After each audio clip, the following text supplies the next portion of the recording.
Hello friends, എല്ലാവർക്കും നമസ്കാരം. ഇന്ന് നമ്മൾ വന്നിരിക്കുന്നത് വളരെ ടേസ്റ്റി ആയിട്ടുള്ള ഒരു കരിമീൻ കറിയുടെ റെസിപ്പി ആയിട്ടാണ്. വളരെ ഈസി ആയിട്ടുണ്ടാക്കാം, നല്ല ടേസ്റ്റിയാണ്. സാധാരണ നമ്മൾ കരിമീൻ ഫ്രൈ ചെയ്തോ വാഴയിലയിൽ പൊള്ളിച്ചൊക്കെയാണ് കഴിക്കുന്നത്. പക്ഷേ കറി വെച്ചാലും നല്ല ടേസ്റ്റിയാണ്. അപ്പോൾ നമ്മൾ കരിമീൻ നന്നായി കഴുകി വൃത്തിയാക്കി കട്ട് ചെയ്ത് വെച്ചിട്ടുണ്ട്. പിന്നെ ഇതിലേക്ക് വഴറ്റാൻ ആവശ്യമായ ഇഞ്ചി, വെളുത്തുള്ളി, പച്ചമുളക് നെടുകെ കീറിയത്, കറിവേപ്പില, കുഞ്ഞുള്ളി, തക്കാളി ഇത്ര എടുത്ത് വയ്ക്കുക.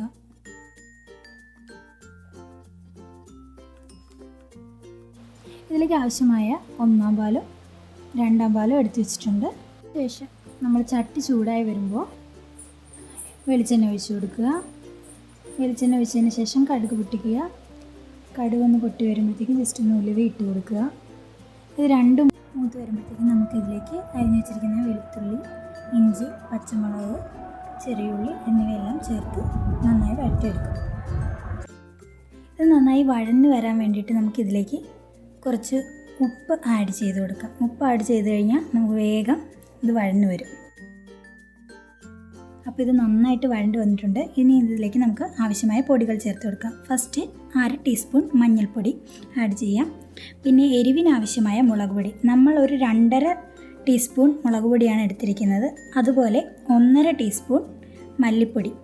എടുത്തിരിക്കുന്ന മീനിൻ്റെ അളവിനനുസരിച്ച് ഇത് ചേഞ്ചസ് വരുത്താം.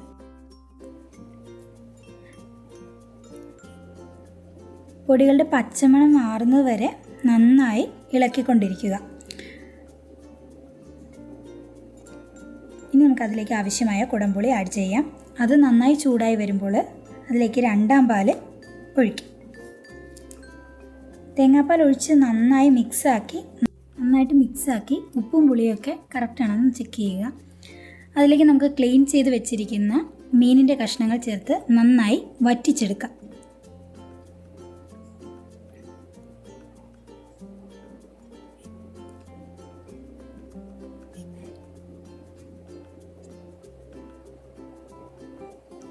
കറി നന്നായി കുറുകി വന്നിട്ടുണ്ട്. ഇതിലേക്ക് നമുക്ക് തക്കാളി ആഡ് ചെയ്യാം. ആദ്യമേ നമ്മൾ വഴറ്റുന്നതിൻ്റെ കൂടെ ഈ തക്കാളി ആഡ് ചെയ്താലും നല്ലതാണ് കേട്ടോ. അപ്പോൾ നന്നായി കറി തിളച്ച് പാകമായി വന്നിട്ടുണ്ട്.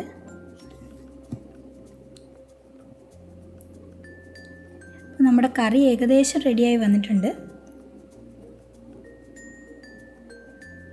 ഇതിലേക്ക് നമുക്ക് 1-ാം പാലും കൂടെ ആഡ് ചെയ്യാം. 1-ാം പാൽ ചേർത്തതിന് ശേഷം ജസ്റ്റ് ഒന്ന് മിക്സ് ആക്കി കൊടുക്കണം. അതിലേക്ക് പച്ച വെളിച്ചെണ്ണയും കറിവേപ്പിലയും ഇട്ട് സ്റ്റൗ ഓഫ് ചെയ്യാം. ഈ മീൻകറി കുറച്ച് നേരം ഇരുന്ന് ഉപ്പും പുളിയൊക്കെ പിടിച്ചിട്ട് കഴിക്കുമ്പോഴാണ് ടേസ്റ്റ് കൂടുതൽ. അപ്പോൾ വളരെ ടേസ്റ്റി ആയിട്ടുള്ള കരിമീൻ തേങ്ങാപ്പാൽ കറിയാണ് നമ്മൾ ഇന്നിവിടെ കണ്ടത്. അപ്പോൾ എല്ലാവരും ഇതൊന്ന് ട്രൈ ചെയ്ത് നോക്കുക. കരിമീൻ തന്നെ വേണമെന്നില്ല, ഏത് മീൻ വെച്ചിട്ടും നിങ്ങൾക്കിതുപോലെ ട്രൈ ചെയ്ത് നോക്കാം. നിങ്ങൾക്ക് ഇഷ്ടമാവുകയാണെങ്കിൽ ട്രൈ ചെയ്തിട്ട് അഭിപ്രായങ്ങൾ പറയുക. പുതിയ വീഡിയോ ആയിട്ട് പിന്നെ കാണാം. Thank you.